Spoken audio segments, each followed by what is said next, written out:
they're telling you when you can, or they're rejecting your builds, and they're telling you what you can and can't do. Imagine paying someone $300 million a month so that just to tell you no a whole bunch and stand in your way. Butterscotch. Hey everybody, welcome to episode 519 of Coffee with Butterscotch, the game dev comedy podcast of Butterscotch Shenanigans. I'm Seth, and I'm the games programmer. I'm Matt, and I do miscellaneous things. I'm Sam, and I'm the artist. And this is a show where we talk about life, business, and working in the games industry. Today's May Day. Oh, God. 2020 vibes. Before we get started, there's going to be probably actually a lot more profanity than usual in this show. We got some things to talk about. We'd also like to thank our recurring supporters. Episode.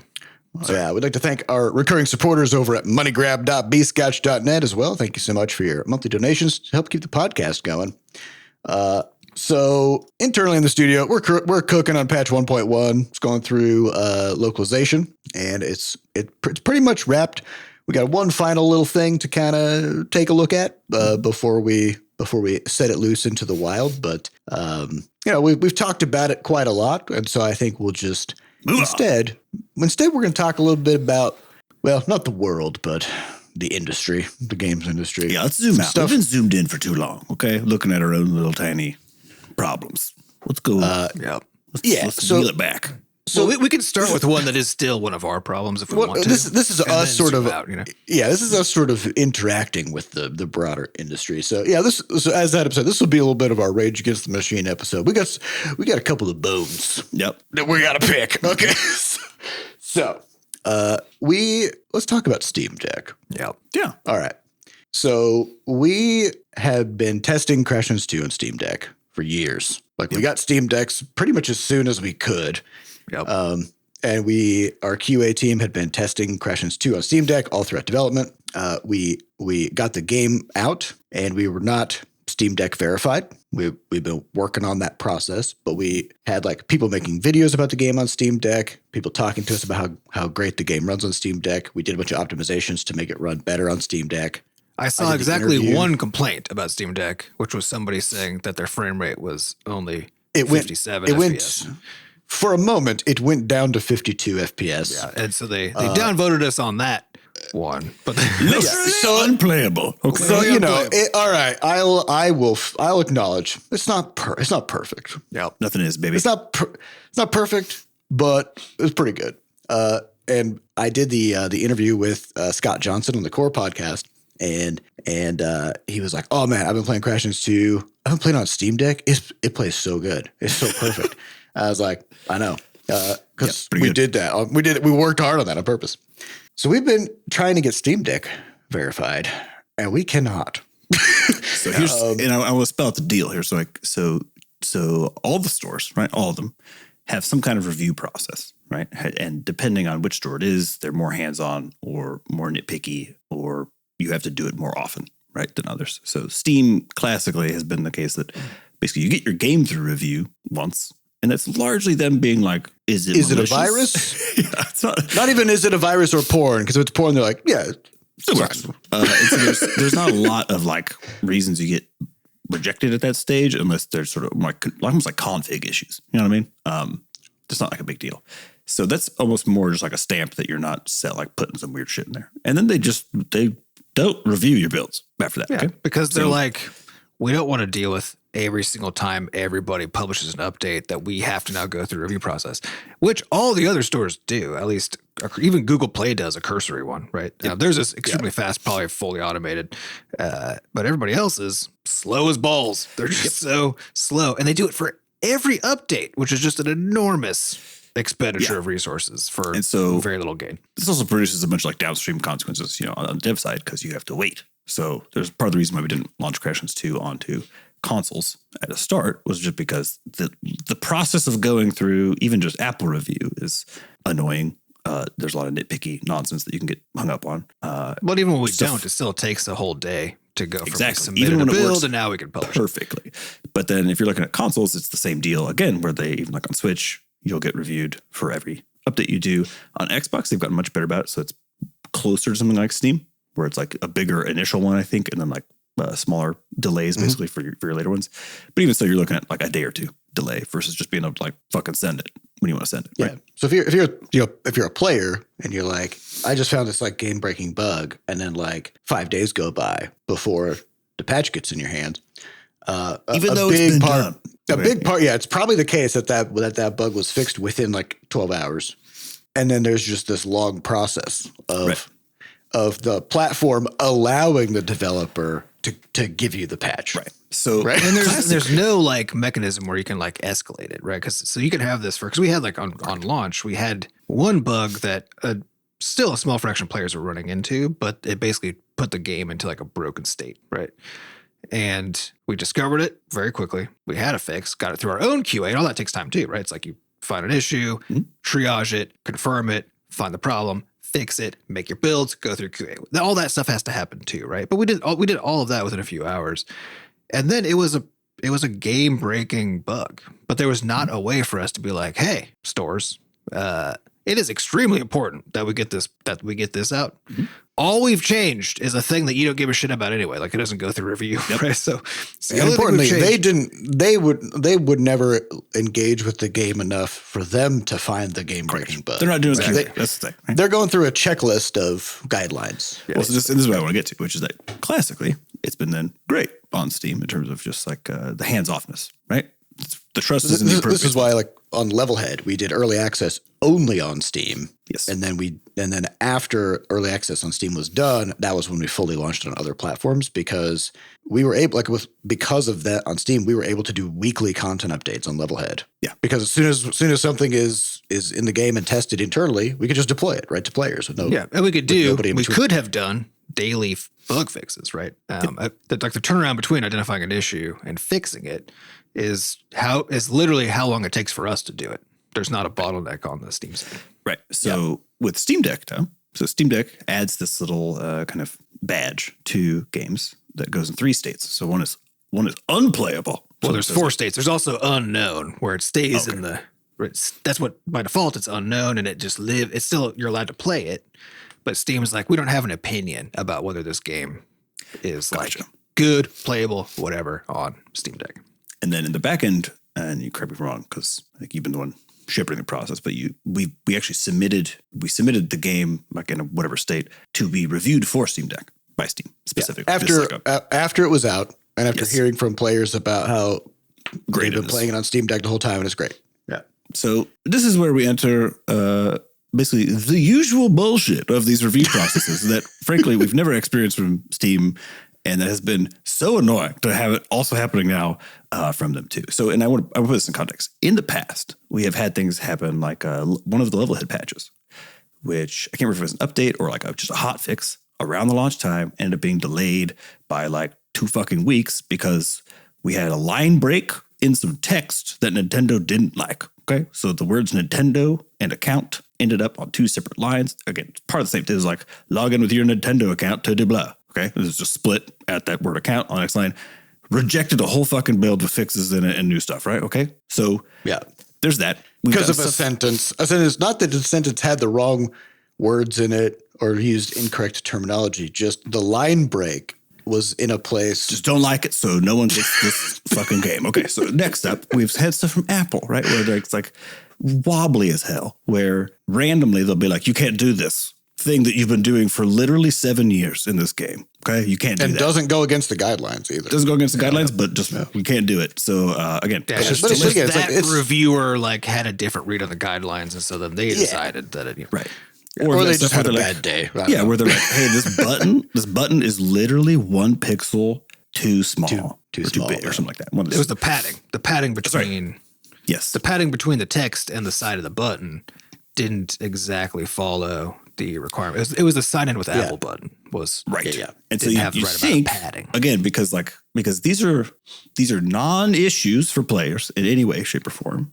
They are not value destroying problems. These are tweaks. These are the sort of thing where like if you're Apple, if you're fucking Nintendo, you could be like, hey, can you issue we're going to let this go through, but can you issue a new build with this fixing it? That's a different story, but nobody does that. Okay. They're just like, no, nobody does this. Okay. So for the record, like what we do is we have a process that we call internal cert, where our QA team knows all these guidelines, and so do we. And we are always making a good faith effort to meet all the guidelines as best as we we can. run the certification internally, like 100%. Yeah, we go through their guidelines and do our own internal review process to try to mirror what their process is so that we don't get rejected. It's like we're going above and beyond trying to hit these things, but they don't have a concept of close enough.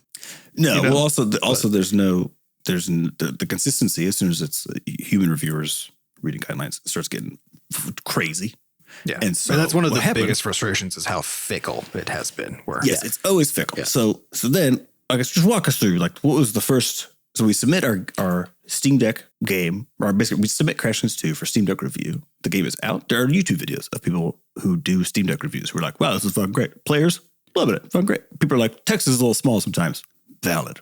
Okay, that's fine. Yeah, sure. Yeah. But like the game plays great on this thing. So we submit for review. What happens first? Yeah. So, and to go back to your like the levels of thing, right? So we're currently at this time in unknown status, right? So there's simply no way to know. Knows. So nobody knows if it's playable or not. Meanwhile, people are playing on Steam Deck. Nobody knows. Yeah. From there are basically 3 statuses that we can actually get now that are in the known state. The next one up is the bad one. That's unsupported. So if you hit that, basically that's Valve saying this is unplayable or like so bad of an experience we're calling it unplayable. And therefore it's actually not even available on Steam Deck, right? Yeah, you won't be able to play it. So that's the thing we're trying to avoid at all costs. And then the next one up from there is playable. And that one, you'll see if like you're in the stores and stuff, if you see that badge, if you click on it, it'll give you actually a summary of like the things that Valve is like, well, it's playable, but here's like the caveats, right? And those caveats are basically based on their collection of certification guidelines, basically. Yeah. So in other words, playable from a player's perspective, if they see playable, that says it's probably not going to work very well. Or just you're going to have a bad experience, right? Yeah.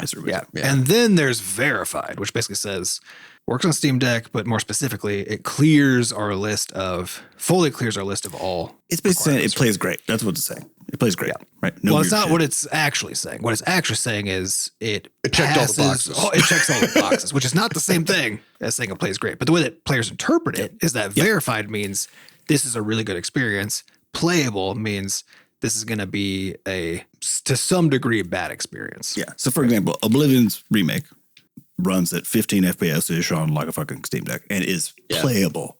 Okay. So that's what we're talking about. We mean like that's where the expectations are set for what playable means. It's like getting a fucking 7 out of 10 on a review score. Like it's not the case that the whole it's fine range is used. It's great. Yeah. So and it's a useful category because most PC games are going to struggle in some way on Steam Deck, and some of the ways in which they struggle are going to make for a kind of a somewhat unpleasant experience, right? Correct. So however, the question is, no, Oblivion's verified. It's verified? Yeah, it's not even playable. It's verified. Yeah. Yeah. Okay. My bone to pick has gotten even it's like a femur. It's gotten bonier. It's got a bony bone. So that's even more. It just pissed me off. So so again, I had to Google it while you were talking. I was like, oh, actually, I'm thinking maybe. Yeah. To reiterate, maybe worse. Oblivion basically like almost doesn't fucking run on a Steam Deck and is verified. Okay, Crashlands 2 runs fucking great on the Steam Deck and has not been verified yet. And so when we talk about like playable, this idea of playable, right? So we first got rejected because first they put us into unsupported, which meant they were going to take us off the store. Fortunately, the game was unplayable on Steam Deck, is what they said. Yeah, so basically they tell us what's going to happen, and then they give us a time window that we can basically make a new build, give them some comments, and resubmit. Right? Yes. And again, they said this while people are playing it and enjoying the shit out of it. Okay. Yep. And the reason was a cited performance dip thing that we have never seen. Our QA team has never seen. Players never seen. They claimed that the game was constantly falling below 15 FPS for prolonged periods of time, which it just doesn't. Like, we've never seen it happen. Nobody's experienced it. Yeah. And we resubmitted the exact same build, and it did not happen. And they were like, yeah, the performance issue is gone. We're like, I think it might have been on your end.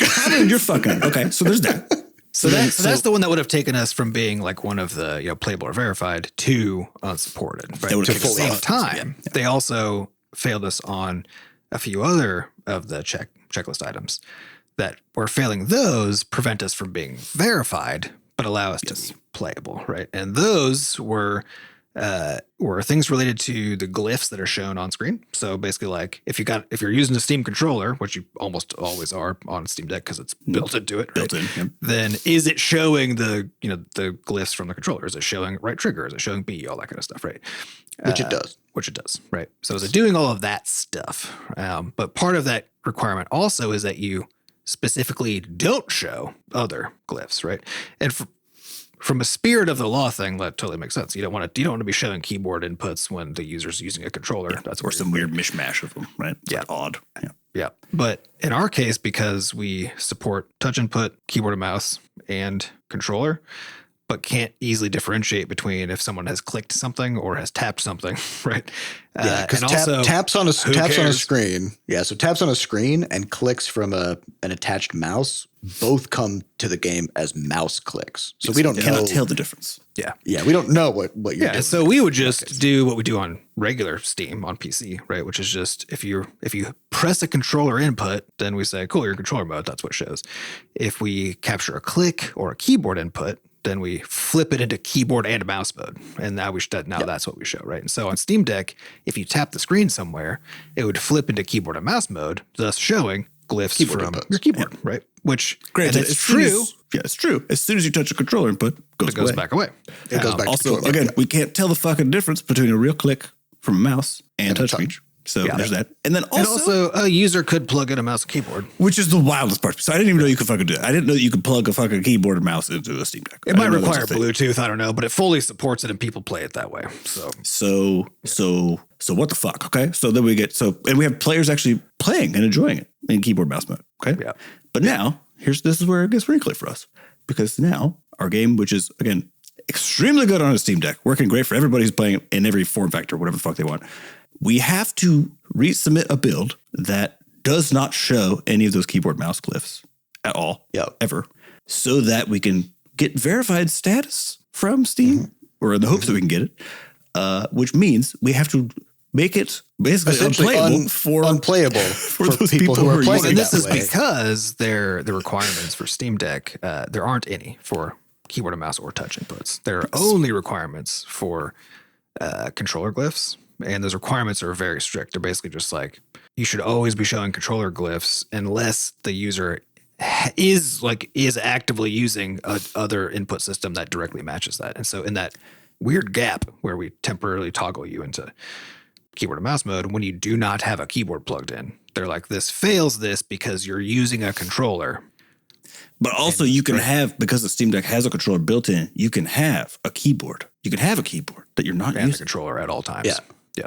So again, this is just a bunch of fucking nonsense. It's a non-issue. So how many days have we wasted at this point now? Okay, 2 weeks. We spent 2 weeks on this. Well, we haven't spent 2 weeks of active work on it, but we spent 2 weeks trying we've been constantly interrupted for 2 weeks with rejections and back and forths and whatever, and then trying to decide what to do, make a new build, getting it tested. And again, we have players playing on the Steam Deck with keyboard and mouse, and we had to break the game and make it unplayable for them so that we could get verified on Steam Deck. Instead of being just playable. Yeah. Right. And again, once we get verified and Steam's not going to look at us anymore, we can just undo that stuff. Right. Yeah. So now we're like in a race against time. Which we're going to. Yeah. Because we're trying to. And I understand it's a better experience to have it the way that it was, right? We did it well and it worked great. And now we had to make it worse to get through this process, piss off some players, and then we can fix it again once we've checked all the boxes. It's so insane. Okay. Super cool. But here's the best part. Is it wasn't the only reason we failed. This most recent, or didn't verified status. So because we fixed that, right? Or sorry, we fixed quote unquote that. So as described by breaking it, yes, by breaking it. But then we resubmit it, so that now that became a non-issue. However, we failed the same. So that just yesterday, we failed the same category again, which is the whole only show controller glyphs while someone's using a controller, right? Because get ready, brace yourself. Because in the loading tooltips, you boot up the game, it's loading. We show you some random tooltips, right? There's a tip. There are 2 tips that say click. They say to look at your stats, click them or whatever, right? That kind of thing, right?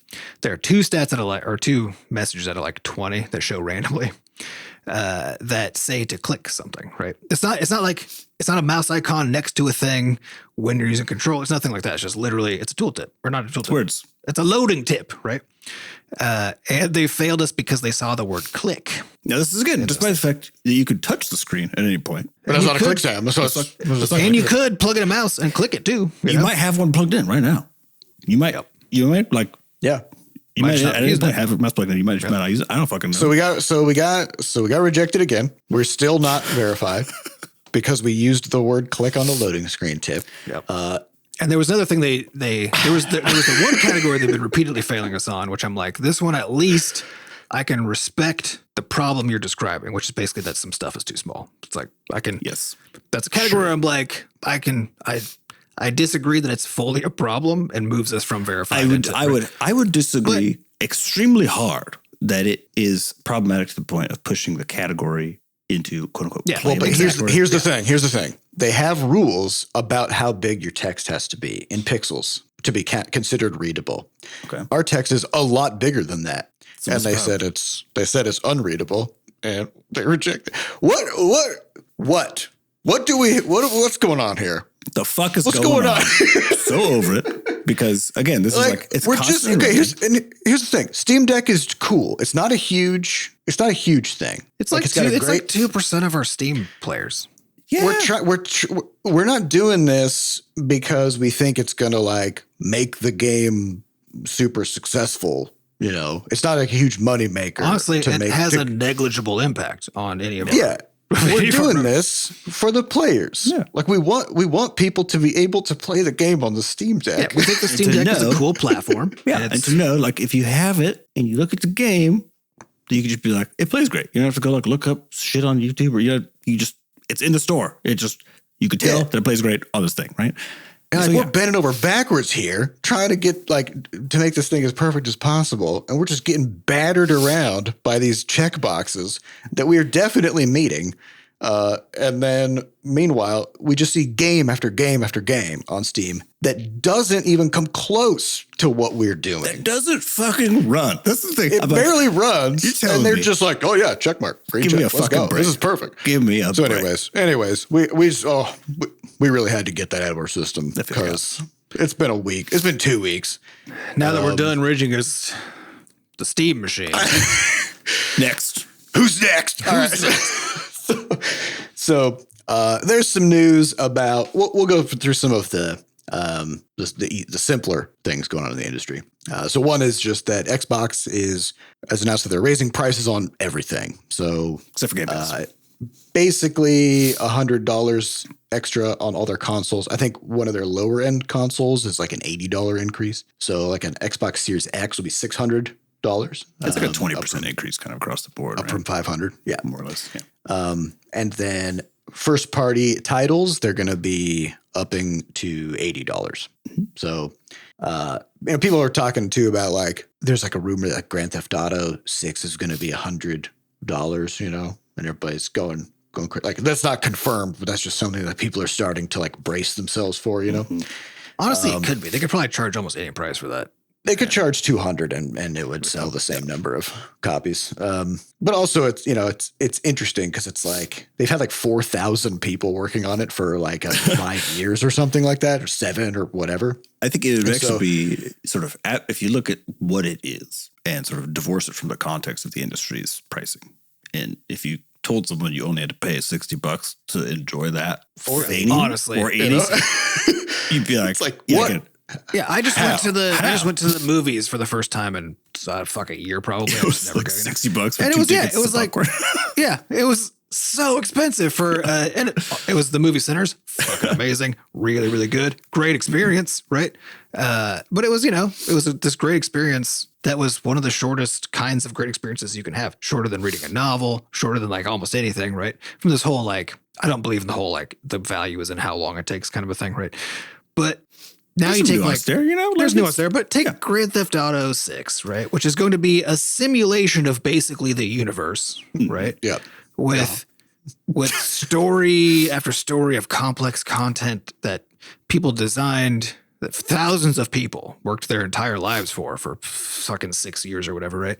To create this enormous piece of frankly, one of a kind machinery that like the likes that the planet has Unreal. never seen, right? Yeah. They made a pocket universe, basically. They made a pocket universe that you get to go hang out in for the rest of your life for like $80. for $80. It's honestly insane.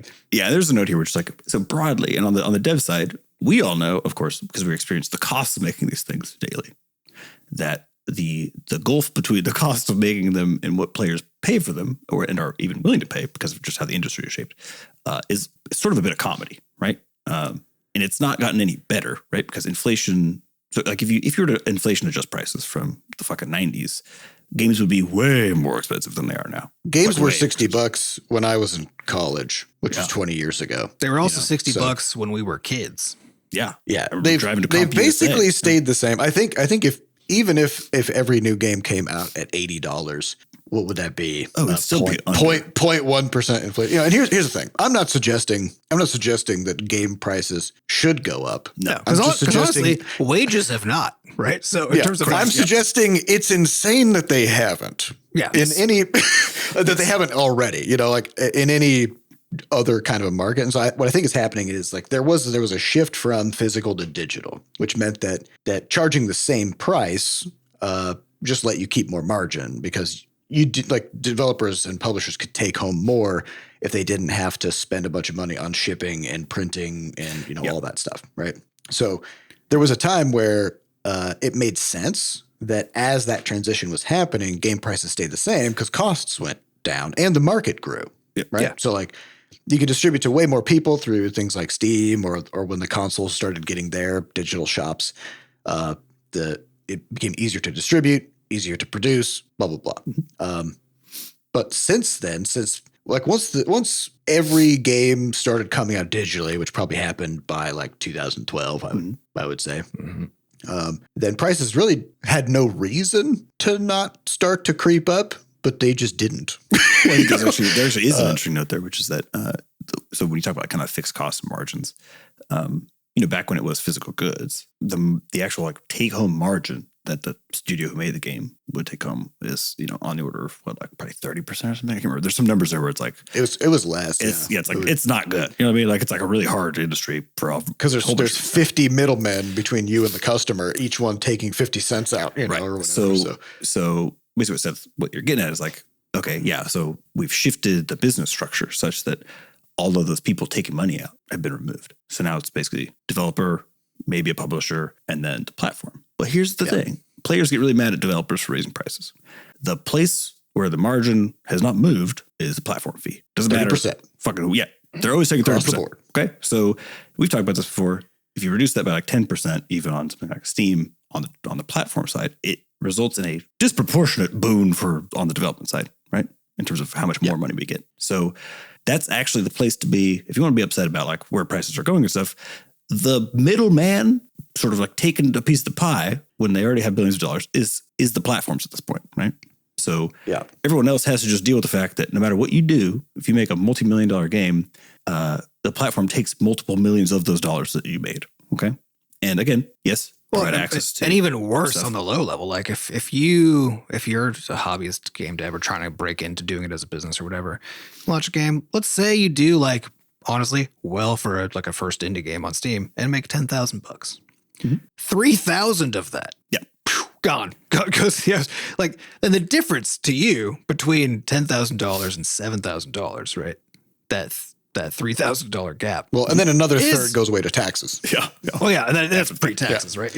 Yeah. So like the difference to you from that, like what that means to you for being able to like convert this thing into a long-term successful business, right, is basically 30%. It drops the likelihood of you succeeding by 30%. It like drops your runway by 30%. Like, and that difference is if you make it $100K, that's 30,000 of those dollars gone. Yeah, it's crazy. It's just, if you make $1 million, you're losing the platform's taking 300,000. 300,000.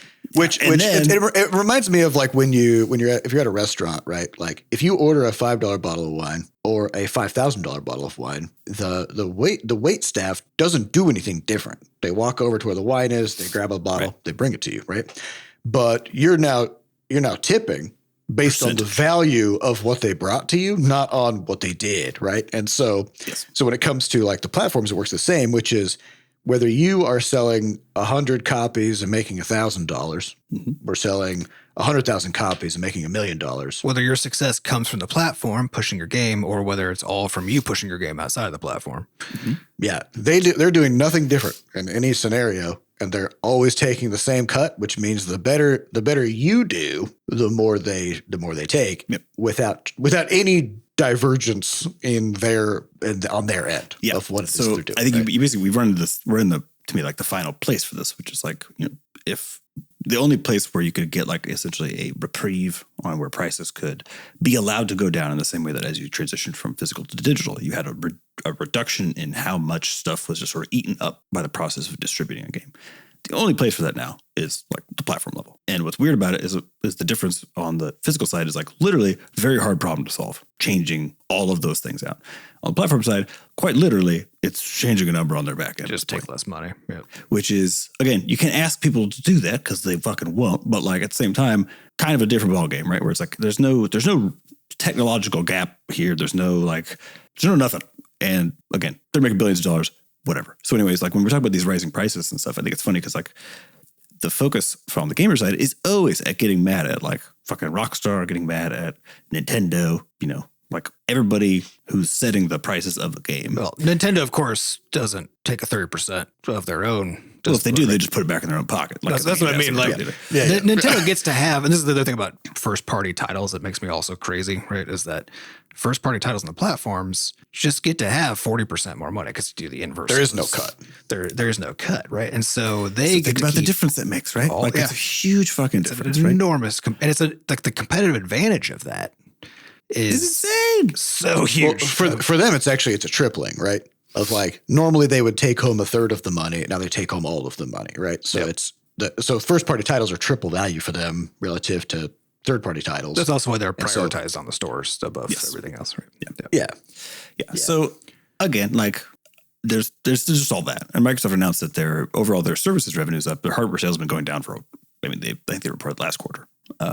People are buying less hardware because again, like the shift has been moving toward digital. They've been pushing on Game Pass anyways, and all their Game Pass revenues are up. Their overall gaming revenue is up, just not the fucking hardware. So it also one of those things where it's like, I don't know, for me, I'm like, they're just pushing further into the whole, like, we're selling games and we're selling Game Pass now.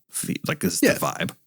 Which is fine. Which is fine. So the hardware part of it, I don't know. It feels like it's like we talked. I think we talked. Did we even say why we got into this discussion? That's about the increased console prices. Yeah. Which is okay.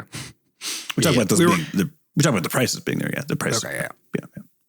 Yeah, that they're increasing the console prices. But I mean, we predicted at the start of the year in our sort of like podcast, beginning of the year prediction episode that that Xbox would be kind of over time divesting from the hardware side of things and just moving into the software, because it's like Switch has their thing going on. PlayStation is just crushing it on the kind of like the, I guess, premium console space, and Xbox has just been struggling, and that was kind of also evident by their campaign that they started doing, where it's like everything's an Xbox. Don't even worry about buying an Xbox because everything you own could be an Xbox. It's like they're getting to that point. So there's some TVs that came out that have I think it's like some new. You mean Xboxes? Exactly. No, I'm not kidding. Like, because you just do cloud gaming on them, so you could they have native support for controllers, so you can just get the Xbox Game Pass app on just a TV. And then as long as you have a controller, you could fucking game on all the cloud stuff that they have, which is cool. Again, it's smart because it lets you not worry about, again, the most expensive thing. And the most expensive thing. And it makes sense. Like from a business perspective, like if I had sort of like two pieces of my business where one is I make software and then sell it digitally. Right. And then the other part of my business is I got to have factories. I need supply chains. I have to worry about the profit margins on every unit that I sell. Have to worry about tariffs. Yeah. There's tariffs. There's geopolitical issues, and it's like the margins on the hardware side are not good. No. And it's really complicated. Well, they're low or negative most of the time. Yeah. And so it's like, can we just can we just not do that? I think it makes sense. The thing is somebody has to. Yeah, somebody has to. But it's also we have this, I think culturally, like we have this weird thing where, all right, so like Apple, for example, they could sell iPhones for a lot cheaper because they make so much fucking money from the App Store. Yeah. Right. They keep the prices high on iPhones to create the perception that it's a premium product. Right. Well, and then and to have a lot more revenue. So, yeah. Because they could just make more money that way. Yeah. But like you can buy a Kindle for like $100. It probably costs more than that to make the Kindle. And then same thing with like Xboxes being $600 or whatever. In a lot of cases, these products are being sold at a loss or close to a loss because the platform that makes the hardware also owns the transaction mechanism, and then they take a cut of every transaction, and so they quickly make that money back, and then it's just profit. Well, so let's talk about that. It actually goes right into our next one. Yeah. So let's talk about Apple. Yeah. All right. So just for some background context, so we had mentioned that platforms take 30% cut of every transaction. So and the nuance here is that if you are on mobile, both mobile platforms, if you're making less than $1 million a year, then that cut is 15% instead of 30. So there is some nuance there, but we'll talk about it as that's relatively new. This past few years, and only because of them trying to avoid monopoly claims and other kinds of stuff. So, which is directly connected to the Epic versus Apple ongoing legal battle that's been going on. So when Fortnite came to the App Store, which had to have been 2018 or something like that, a while ago. Tim Sweeney at Epic was all pissed off because when Epic had Fortnite on their own Epic launcher, which they later converted into the Epic Store, then Epic got to take home all of the money. Every sale, every in-app purchase in Fortnite, Epic just got to keep all of it. And they had to handle, payment processor fees and other kinds of stuff, right? So they still take that bit, but those percent, it's just nothing. Those bits, they add up to 5% once you take it all into account. So they bring Fortnite to mobile, they bring it to Android, they bring it to iOS, and suddenly they're losing 30% of every transaction. Which is a lot. Like if you're Fortnite and you're making $1 billion a year in IAPs, which is probably an underestimate for that time, right? Might have been $1 billion a month. Apple's just hanging out, not doing anything, and taking $300 million of your dollars. Well, as we said earlier, not doing anything. They're making it harder for you to publish updates. Yeah, they're telling you when you can, or they're rejecting your builds, and they're telling you what you can and can't do. Imagine paying someone $300 million a month so that just to tell you no a whole bunch and stand in your way. Because of course, like Apple they have a full lockdown on the App Store, so you're not allowed to even like sell iOS applications on your own website or through another store, or like you have to go through Apple. That's part of their agreement. And if you don't, then you'll just be fully banned from participating in the entire ecosystem. So Tim Sweeney is like, I don't like this. This is some real bullshit, And so at the very least, they're quote unquote losing so much potential revenue if things were different. That they can afford the opportunity cost problem of a very expensive lawsuit, right? Because if you're staring down, like we're literally spending $300 million a month that we could maybe cut down. I'm not sure what the exact numbers were, but it was a lot. Yeah, whatever it was. Purposes, It's at minimum hundreds of millions of dollars, right? So, or I guess tens of millions at minimum, because I don't know what the split is on from how much came from Apple versus other platforms, blah blah. But we're talking easily $100 million, right, of revenue. Where they're looking at that, and they're like, this could be like half of this. Or this could be an army of lawyers. So so if we take what we think sort of the offset is of what it should be, and then throw that money at lawyers and say like, then now you can even take on somebody like Apple, who has infinite money, who had a lot of lawyers. Yeah. But at some point, once you have like billions of dollars versus trillions of dollars even versus hundreds of millions of dollars available for legal fights, like it's incredible. I feel like though, there's a diminishing return on lawyers. Like if you've got like 20 good lawyers working on a case, right?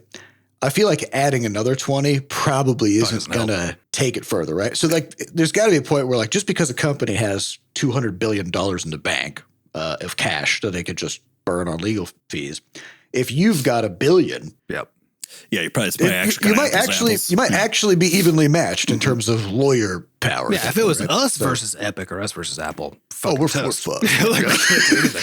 But they started this lawsuit then, and it's gone a couple of different ways in a couple of different places. But the most recent, the two things that have happened is I think it was a couple of years ago, like 2 years ago or something like that. Long time. 2021, I think.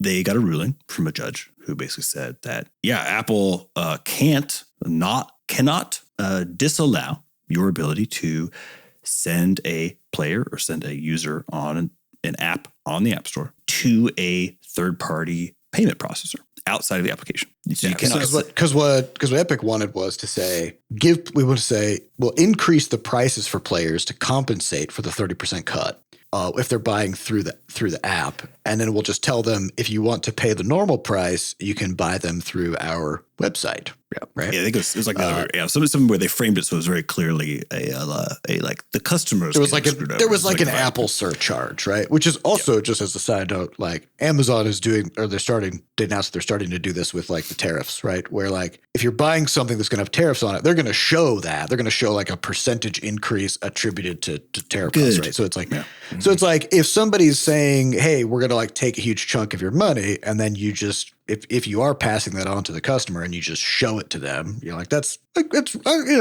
reasonable. Seems fair. It makes it visible. Yeah. So basically through that first, I don't know what you call it, injunction or whatever the judge mentioned, they basically said, okay, Apple, you basically can't be dicks about this. Like, you have to allow people to provide alternate payment schemes. And it can't be this like 30% cut. And 30% is an anti-competitive rate, is what the judge said. So get this. And I think we had a podcast episode when this came out. I can remember it because it was so ridiculous. Like we read what Apple did. We were like, what kind of belligerent bullshit are they doing? Where basically they made it so that they would basically reject your app for all sorts of reasons, depending on how your words for your call to action. They allowed you, quote unquote, allowed you now to start taking payments offsite, right? But right. They added this laundry list of requirements that allow you to do that all amounted to making it so tedious and intentionally kind of actually in the process of doing it, that you were responsible for reconvincing the user to actually use Apple instead. Right. So they did all of this stuff to make it just incredibly burdensome, and then still made it a requirement that you pay 27%. Yeah. Of your on those offsite purchases, because the judge says 30% is anti-competitive, and Apple's like, all right, 27. Yep. And again, this basically means that like, okay, so it's downloaded your app. So let's say on Netflix. Let's say you get your like Netflix subscription or something. Well, again, this only applied to games. This is the thing. Yeah, this hasn't happened on all these other ones because it would be fucking crazy. Actually, from any of the other business standpoints, Spotify. For some reason, these rules only apply to games and not apps. Yep. So imagine then that someone downloads your game, they click out, they go through this like screen that basically says like, oh, watch out, this is crazy. The developer's asking you to go to a crazy place, and then you're like, I'm going to do it anyways. You go over there, you pay for something. Apple, again, you pay for something. The developer now is running all the fees on this, right? They're dealing with chargebacks. They're dealing with whatever. Apple's not involved in anything. All they've done is basically provide a link to this place. And they're like, we should get 27% of that money, which is the most insane fucking overreach possible, right? Right? Like, it's like basically Apple saying anything that happens through an app on an iOS device, we get a piece of that, which is, again, just fucking crazy. So this happened, and I remember all of us in the studio were just like, wow, like how, one, childish, two, like almost, I don't know how to put it. It's like, how impenetrable do you have to think you are to be like, the hubris is just it's just insane. And so years go by, and this is how this has been for years. Epic did come back to the App Store because they were like, that's garbage, and immediately as soon as Apple announces, everyone was like, this is insane and dumb. Everybody. No one was like, wow, what a win. There's not a win for anybody. This is the corporate version of hovering your finger in front of somebody's face and going, I'm not touching you. Yep. It's like, technically, okay, but still, I hate this. So like, get your finger out of my face. Yeah, so then today or yesterday, the same judge came down on them after some kind of appeal about this from Epic or whatever, and was basically like, you guys fucked around, so now we're in the find out phase, and just like really, really gave it to them on what they can and can't do, and basically said like the extent to which you did not comply while acting like you complied has made it so that we are now going to force you to allow all these things. And in such a way, basically, where it's all spelled out, where it's like, you don't get to tell people. Yeah, they fully removed Apple's control because Apple so belligerently refused to relinquish any control that the judge was like, okay. The judge was not that happy about it. Yeah, you child, like you fucking toddler. So basically, they can't tell you where you can put your calls to action or what you can say to them. They can't collect a fee. They sure as fuck can't collect a fee on any outside processors. They can't try to scare you as you leave. They have to just say something like, if you leave Discord or Steam, it'll say, you're heading to an external link. Make sure it's safe. Yeah, because that was another thing they did is they added a scare screen where like if you were going to a third party site to buy something, then a screen would pop up. I don't remember what exactly it said, but it was basically just like vaguely worded to imply that you're about to do something really bad and dangerous. Yes. You know, so which of course to risk. Could be true, right? Because that's the thing about a third party site is who knows what his deal is. But that's true of just, using the internet. Yeah. Right? Like So, just everywhere you go. Which is to say, like, it is important to let people know that they're, because we see this too. Yeah, like when you click a link on Steam, for example, in Steam, it just says proxy go to an first, and it's external like, hey, this is an external link. We don't have any control of this. We don't know what it is. That's what's referred to as proceed with normal amounts of caution. A neutral send off, right? So basically, this judge was just like, all right, you want to be babies? We'll treat you like a baby. And just fucking put you in timeout. Yeah, put you in timeout. You don't get to do any of this stuff, which is amazing. And the thing is, Apple has to comply, right, with this immediately. And so I think they can of course appeal, but they have to. It still takes years. They have to do it while they're applying. Yeah. So phenomenal, just phenomenal. It's nice to see. And also, last month, Apple got fined $568 million by the EU for these similar shenanigans as well. Yep. But yeah, so the fucked up thing about this is I don't understand why it is that money is the punishment mechanism for companies. Mm-hmm. So it's kind of like speeding tickets, right? Like speeding tickets deter ordinary people from speeding because you have to pay a certain amount, right? If you have $1 billion, then a speeding ticket is just the price of going fast. Right? It doesn't matter, right?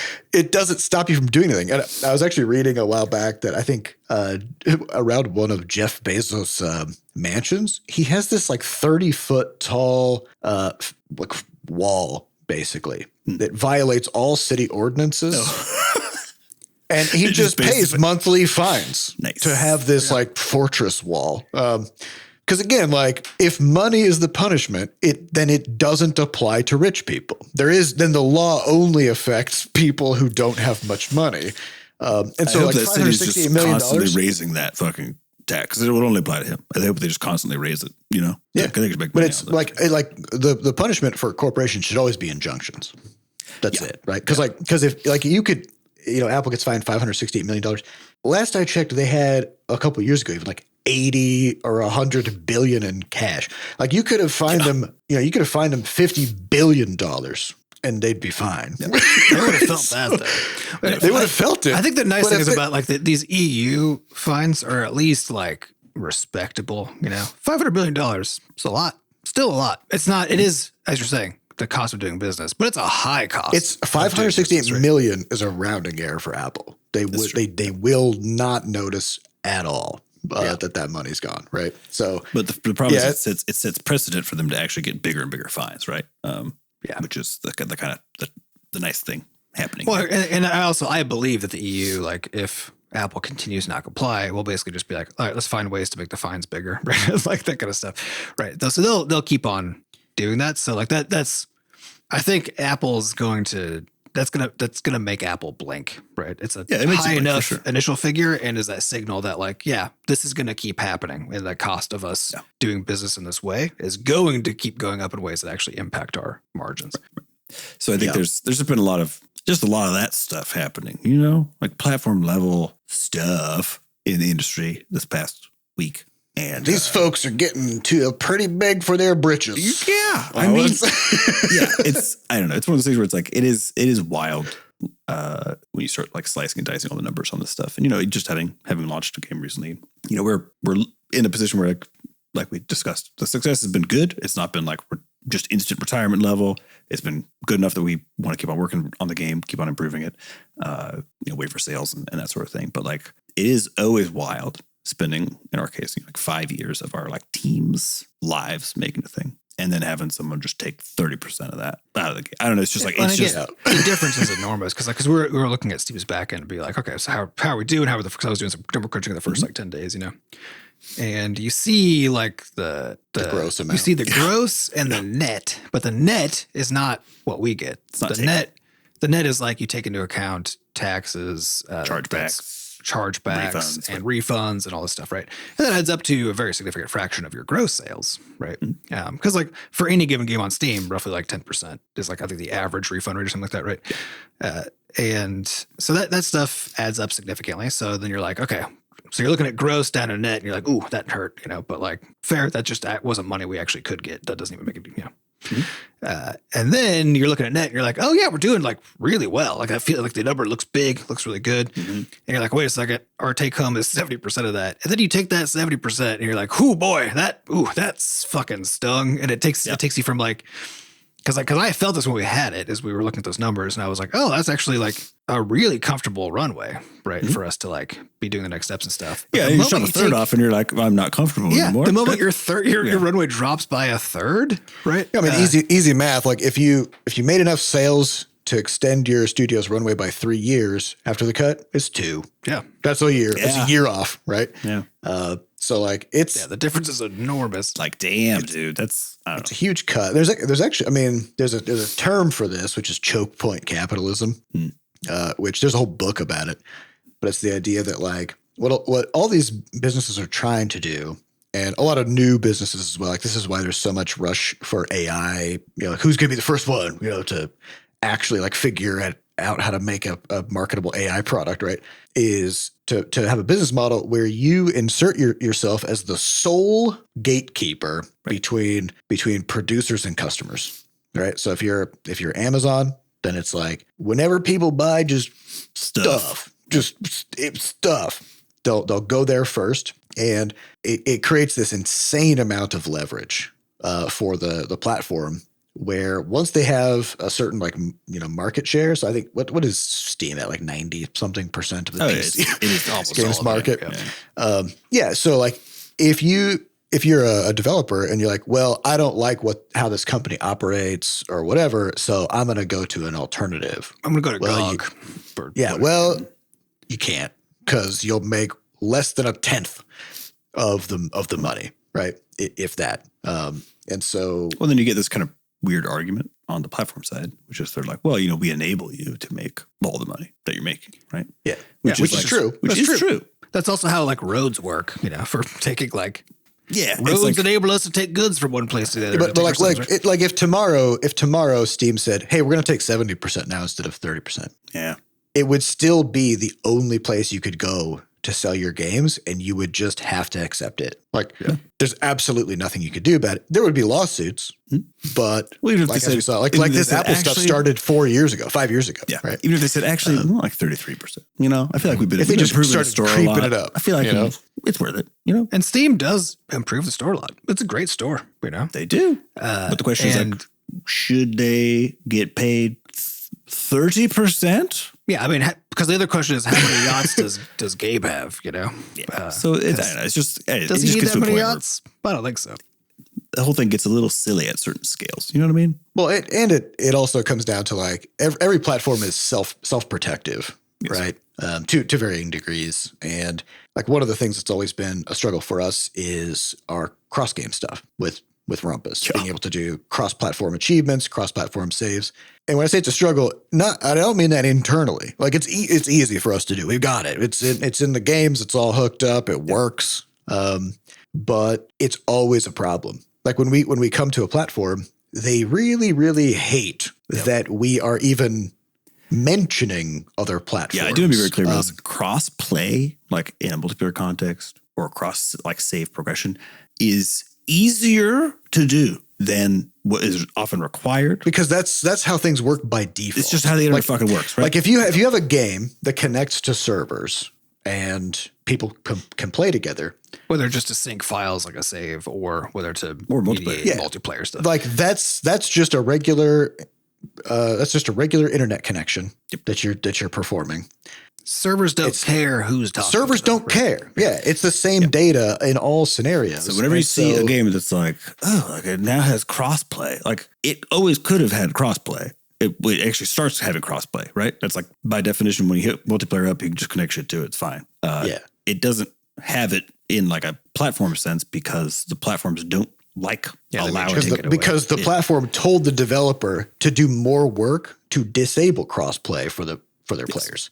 So that, if you're playing on like PlayStation, it's pretty notorious for their anti-cross play stuff, right?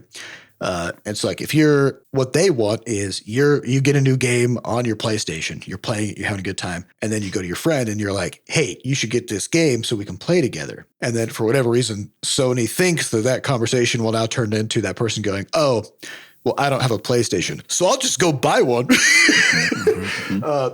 As opposed to saying, oh, well, I don't have a PlayStation. Can we play it together? I have a PC. And the person will say, oh, well, it's available on PC, but there's no crossplay. Yeah, there's no crossplay. It's like, what you're saying is Sony doesn't let us play games together. Okay. Yep. Sony said no, right? Let's say there's no crossplay. Let's just say Sony said no. You say Xbox said no. Nintendo said no. You said Apple said no.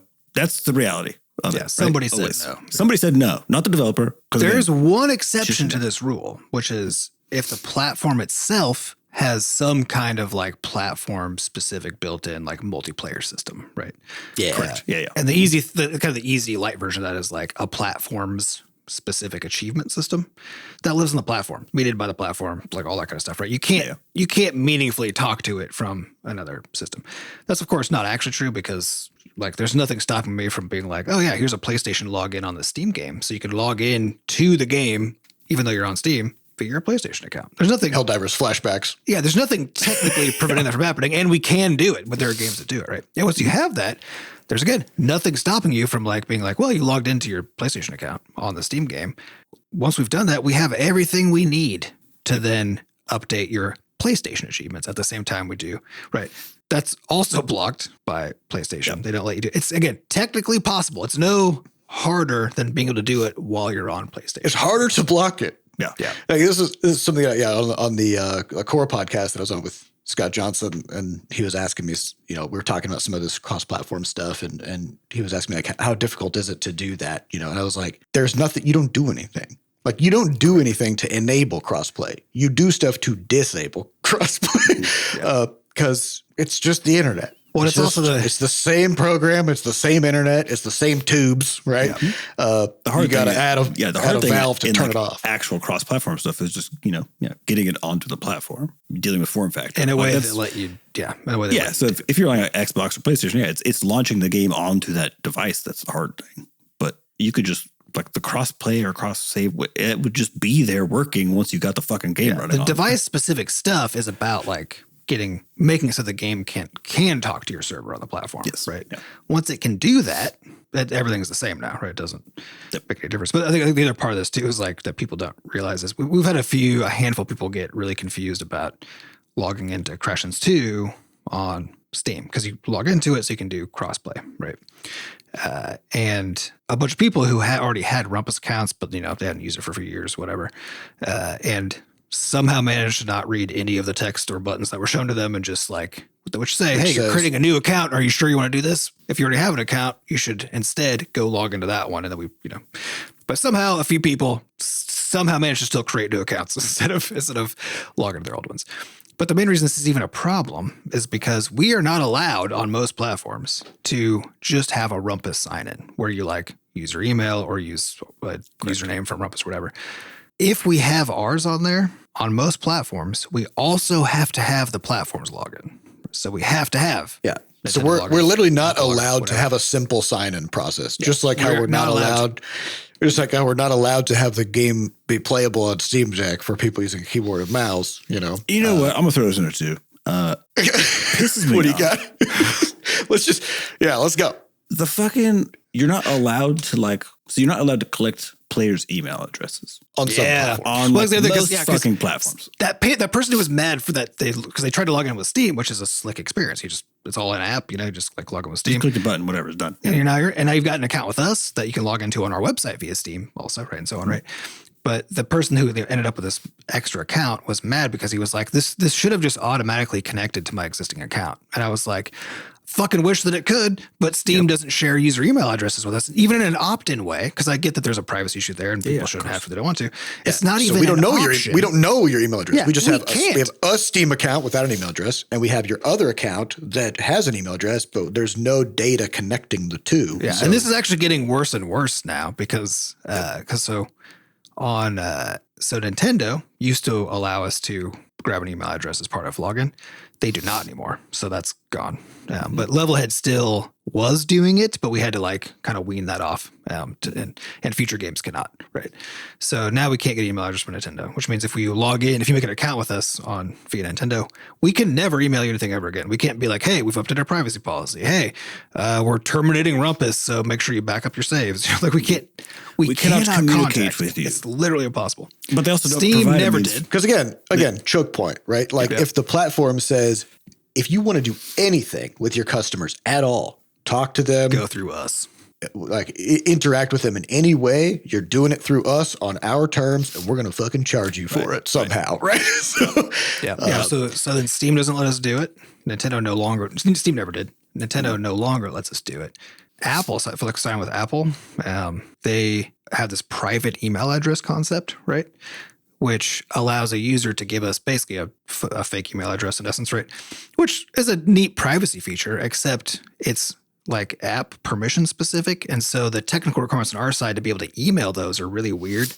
Yep. And so I didn't bother hooking it up because I was like, why the fuck would I do this? And it also means that a player doesn't even know what fucking email address they use to sign up with us, which means they can't use it anyway.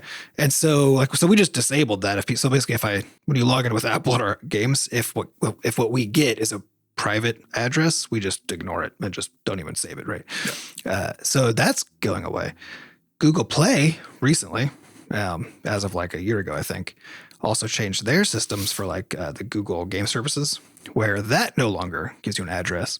And even worse for both Game Center and Google on Apple and Google Play, when you're using those services, they no longer even give you a stable global unique identifier for a user.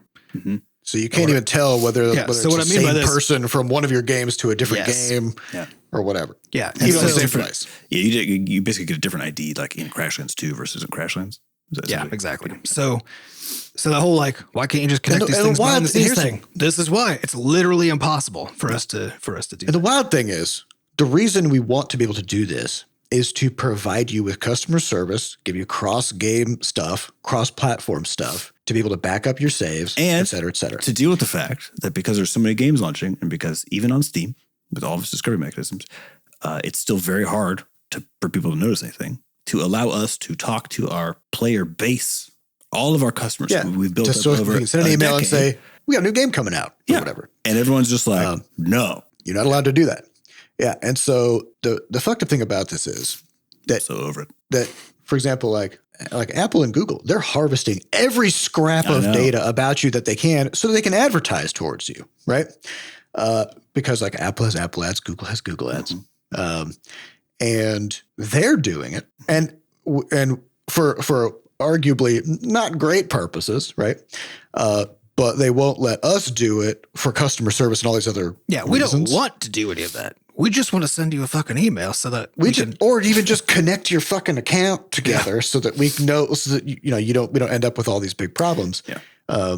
But then the whole thing is just absolutely wild. Yeah. So the double standards too of there's lots of games that do have email sign in and crossplay, and they just and if they're making a lot of money or if they're from a large studio, they just fully waive those requirements. It's Oblivion being verified on the Steam Deck. Okay, hey, you want to play Hearthstone on your iPad? No problem. Sign in using your Battle.net account, which has your email address. No big deal. No big deal. But if you're a smaller studio coming in and you want to use the exact same, and actually, I think this did happen way back in the day, where some of our stuff got rejected, where we actually modeled our login flow after Hearthstone.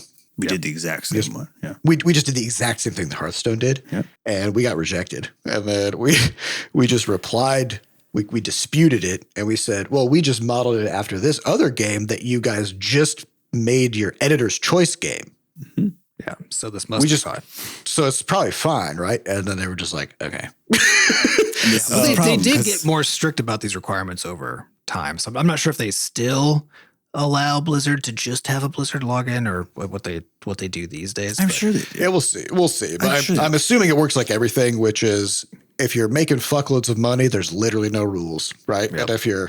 And if you're trying to break into the market, if you're trying to like build up, then every rule applies to you. Yeah. Well, I won't even see this. We see this in game reviews and stuff too, right? We're reading reviews of Crashlands, which are mostly very good. There's like the common complaint we saw across reviewers was like, oh, it like kind of opens up a little slowly, right? And what it looked like is that's what we got dinged on for a score, right? And so you'll see that where it's like, oh, first couple hours like are a little slower than I would like, but everything, which we are fixing. But it wasn't really a problem. Everything was great, and then 8 out of 10, 4 out of 5, whatever, right? And then you'll see some janky as fucking hell AAA title, right? That there's just no end to the list of things that they enumerate of like all the issues they're having playing the game, but they look right past those. 9 out of 10. 9 out of 10. Yep. Yeah, it is extremely frustrating. Yeah, and like that one is more of like it's like a fandom bias, like the more bought in you are to the success of a franchise or whatever, which I totally understand. Well, are you looking for reasons to like it or reasons to not like it? Right. Right. When it comes to the review systems and stuff on platforms, it all comes down to money. Right. And so it's like, would they rather waive all of their requirements and have a game come in where they can scrape 30% of its money and make an extra $100 million every month? Of course. Or reject it. And like, they'll be like, we literally don't care if you violate every one of our guidelines. And that's why it's nonsense, right? That's why it's absolute nonsense. Because it's not the sort of thing where even this is hidden. It's not hidden information. Again, if you look at the Oblivion fucking remake being Steam Deck verified, and then Crashlands 2 not being Steam Deck verified. And if you boot those two fuckers up on a Steam Deck and play them back to back, I guarantee you that you'll be like, wow, this plays a lot better on Crashlands 2. Right? What's this about? Yeah. And it's like, okay. Which again, it's not us saying that like Crashlands 2 is a better game than Oblivion. No. It's better on Steam Deck. What it's saying is that it is deeply frustrating when the platforms that you're relying on, in our case, have stringent rules for you that are both wobbly and like impractical and, kind of flop around depending on the week that you participate in the review scheme. And then the same rules they don't actually enforce for larger entities, right? Yeah. And it's like, again, I know why. Of course I know why. But like, then why are we fucking with this? Like what? Well, it's the same, but we talk about this about players too, right? Where there's that joke where like Seth's talking about how people in his guild and WoW say this all the time too. Like they'll see some janky shit and they'll be like, what is this, an indie game, right? And then we're like, what do you mean? We would not be allowed to get away with that. No, we would absolutely not be allowed to get away with that. We wouldn't even be allowed to sell the game if there was a bug. So that's been, we just had to vent, I think, on this episode. Yeah, we just saw these two news items just back to back about the and like that kind of compounding on top of our Steam Deck woes. We're just like, well, we didn't even mention EA fired another 300 people after. That happens all the time. So it is, and here's the thing: it is a risk for us to talk about these things because we are, as we mentioned, we are completely dependent on these platforms to allow us to operate. And they can just say, you know what? We don't like how you guys talked about how our stuff works, right? And we have had that happen to us, actually. Yeah. Yeah, that has happened. We have had from a store tell us we didn't get a game featured because they didn't like how we talked about their store, right? Yeah. So this is why you don't actually hear. You'll hear developers who are like still trying to find their success complain about this stuff because that's something that's right to be complaining about. And especially those early days where you're just trying to get a toehold and everybody's just like making it so hard and taking so much of your money. And that money means so much and when you're starting out, And so you'll see those people talking about it a lot. What you don't see is people in the middle talking about it. Because you're on the edge, man.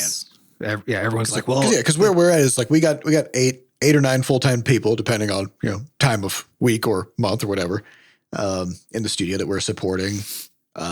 We're still a small studio, but that like with 8 or 9 people, that's the costs are up there. Yeah, it's expensive. It costs a healthy amount of money to run this studio, and we don't have a blockbuster hit. We didn't bring in a huge pile of cash that's going to just sustain us with no problem. We are 100% dependent on these platforms to continue not just allowing us to operate, but just to continue surfacing our games. Yeah, and we don't have meaningful alternate choices. There aren't alternatives to the major platforms. That's just not a thing. So if they choose to feature us, we are solvent.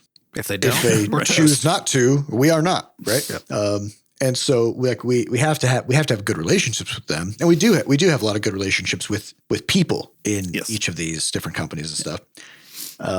So we're just talking about kind of like on the aggregate when you zoom out at like the corporate level policies and approaches that these companies are taking. It's just getting more and more kind of draconian. I think what's always funny about it too is like typically, with any of those direct actual relationships we have with a person at Apple or at Google or at Steam or whatever, the relationships are always good and always comically grounded in some of that, like, everybody's kind of frustrated. Exactly. We'll be like, yo, what the fuck is going on with this? Like, we'll send an email and they'll be like, I don't know. Like, it's not great. Sorry, And so it's like, because like at the lower end, like if you got people who are working on the App Store, like all they want is for the App Store to be a great experience. Yeah. Right. And like or Steam or Google Play or whatever. Right. And like all we want as developers is to make great games and get them into the hands of our players. But there's a third party involved, which is MBAs, right? Yep. And like they've got opinions about like squeezing as much cash as possible out of every single person involved in the process. It's basically the pharmacy manager, whatever the fuck that thing is called that we have in the United States, where there's that middleman, this like weird invisible middleman that most people don't even know exists, right? And the way that medicines get paid for, basically, right? That just sets prices and takes a huge fraction of the money. That's just That's just how our system works, right? For some insane fucking reason. And so, like, there are many, many reasons why everything is incredibly expensive and broken as fuck for our United States healthcare system. But that's one of the linchpins of it, at least for pharmaceuticals, right? I think it's just there. Its only purpose is to be like, how much money can we take? I think that's what it is. I think there's plenty of scenarios where you look at a thing and you're like, it doesn't have to be like this. No, it really just doesn't. It really doesn't. And it just doesn't. And oftentimes it does. It's not even the case that someone would make more money if it was like this, which is the wildest one to me. Like it doesn't. Well, it's about who makes money and then what they do with it. So like the healthcare example I think is a good one because like all that this is a payment processor, right? It's basically saying like, you're going to have unpredictable expenses. You give us constant stream of money. And when something happens, then we cover it. Well, you know what else works like that? Taxes, right? Mm-hmm. Like, hey, you're paying your taxes. Tornado hits your town. FEMA comes in and helps, right?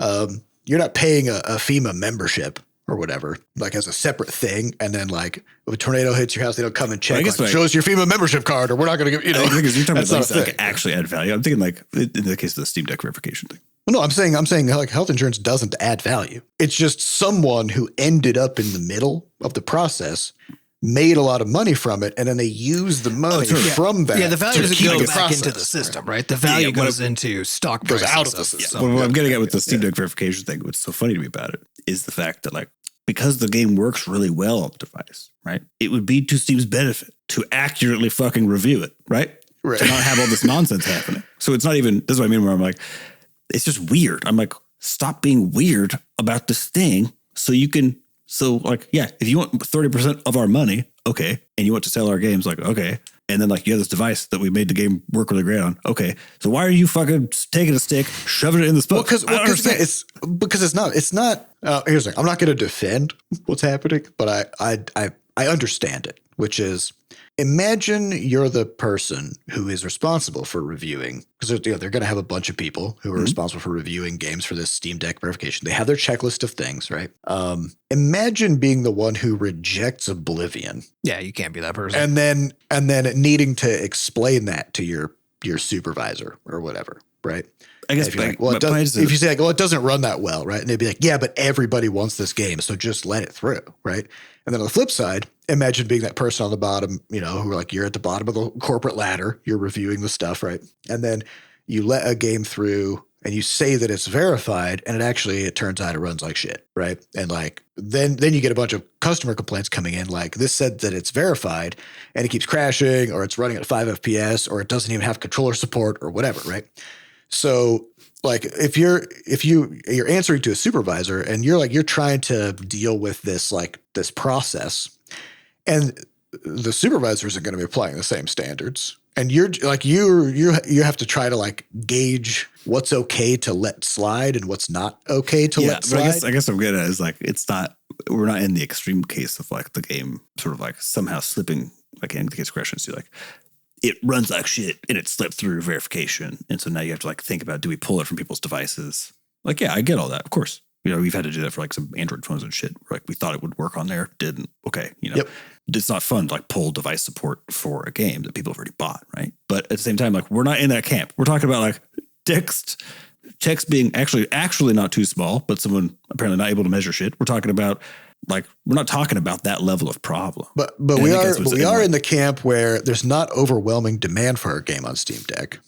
Correct. Right. And so if they're extra aggressive with the standards that they're applying. Actually, I would think about this the other way around. Then why would we even care about supporting Steam Deck then? We're doing it for our players. It's the reason we do all the shit we do. No, but we already did it for our players. Like why wouldn't we just stay in the unknown category? Well, you can't. At some point you have to move into one of the other categories. Yeah. So, but we could stop where we are and be in the playable category, It's just nonsense. Yeah. But it's not playable. It's just pissing me off. That's just correct. like, exactly. Yeah. The point is it's actually a point of pride and accuracy that the game is verified in any sense that matters, right? It runs better than other. Yeah, we worked on it for years. Like we tested it for years. We refined it. We made it. But I think the other part is this goes back to the earlier part of the discussion we had about this isn't just about the difference in like if you're a big game, like you don't want to be the one who didn't let it through, right?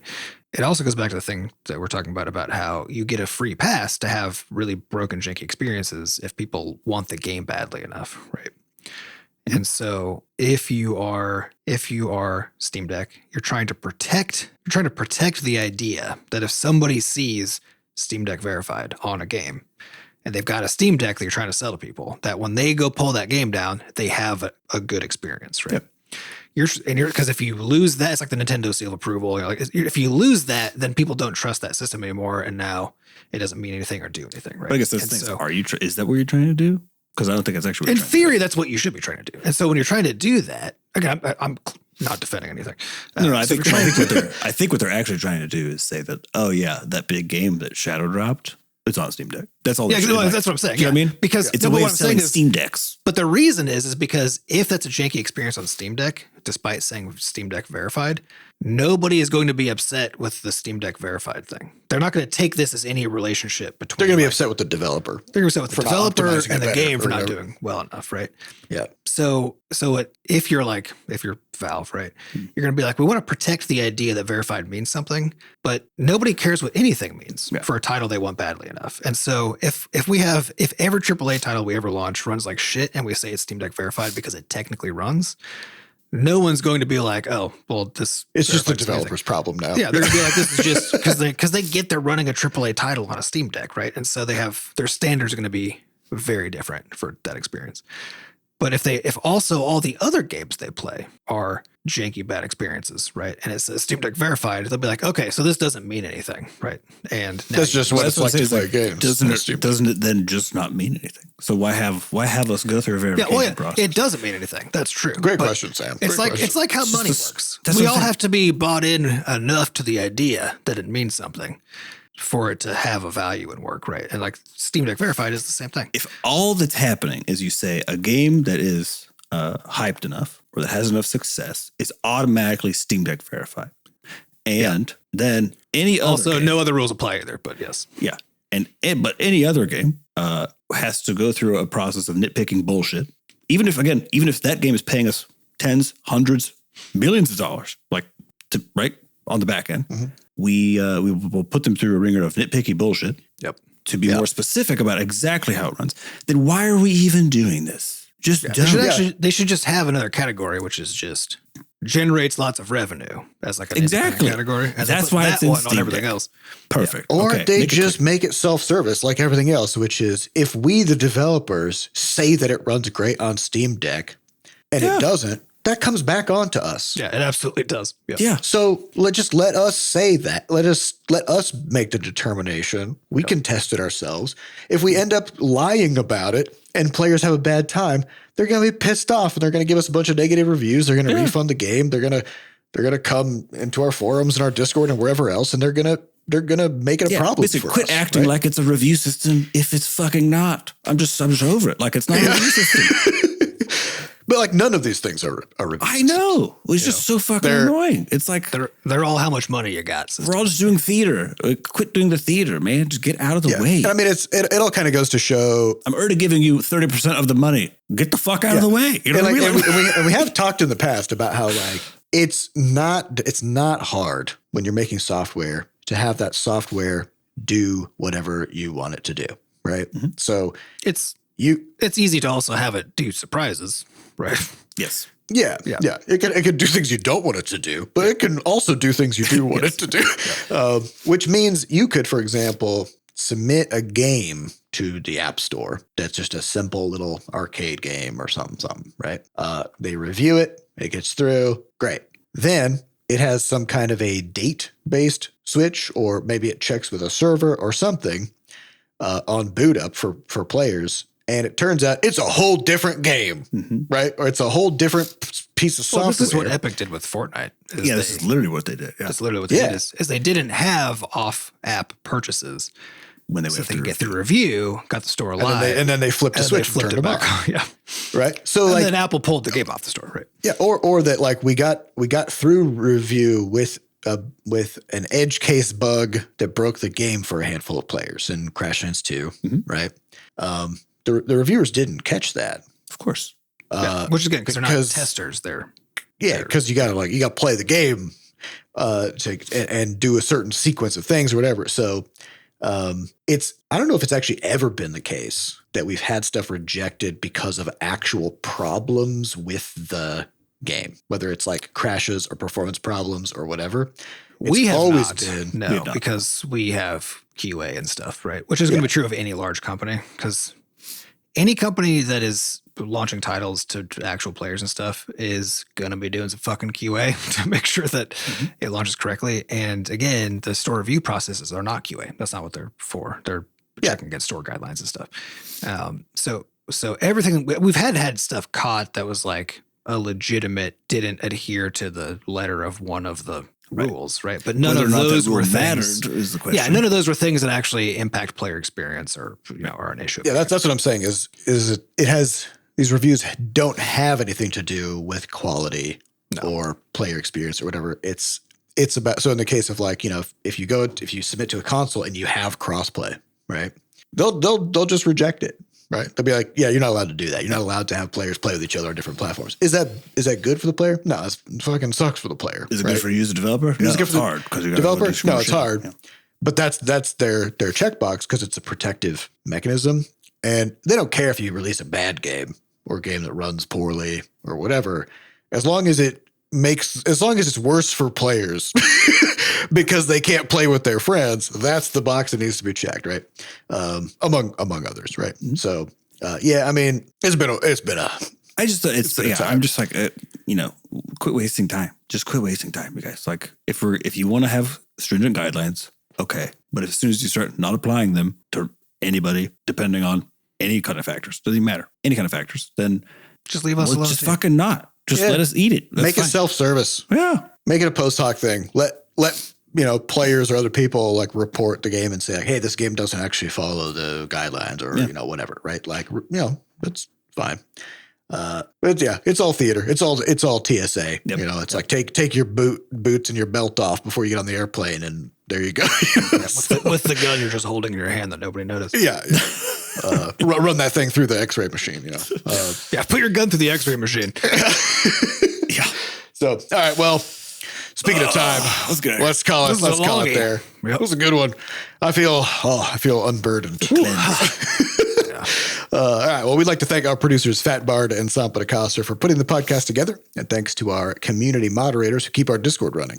To get more involved in the Butterscotch community, just go to podcast.bscotch.net, where we have links to the community Discord, a way for you to donate to support the podcast, and links to the archives. And if you haven't yet, head on over to Steam, Google Play, or the App Store. Pick up a copy of Crashlands 2. Give us a good review. We'd appreciate it. It would help the game out a lot. And, you know, go ahead and play it on Steam Deck, too, because it runs great. It does look great on Steam. It's actually the last call for plushies. Plushies are going to be done being sold in short order here. We hit the margin for it. We got 200 sold. I think it's like 202. Yeah. There's more actually than 200 now. So will that still be going? Yeah, it'll still be going. Yep. So if you want to get a plushie, check the show notes. We'll get the link to it out there. But I think it ends the day after this goes live. So couple days. So get in there. Yep. Mm-hmm. Yeah. So we'll have links to that. And also I think just at bscotch.net, we've got a blog post there on the front page that has links to that as well. So well, thank you all for listening, and we'll see you next week. Bye. Goodbye. Bye.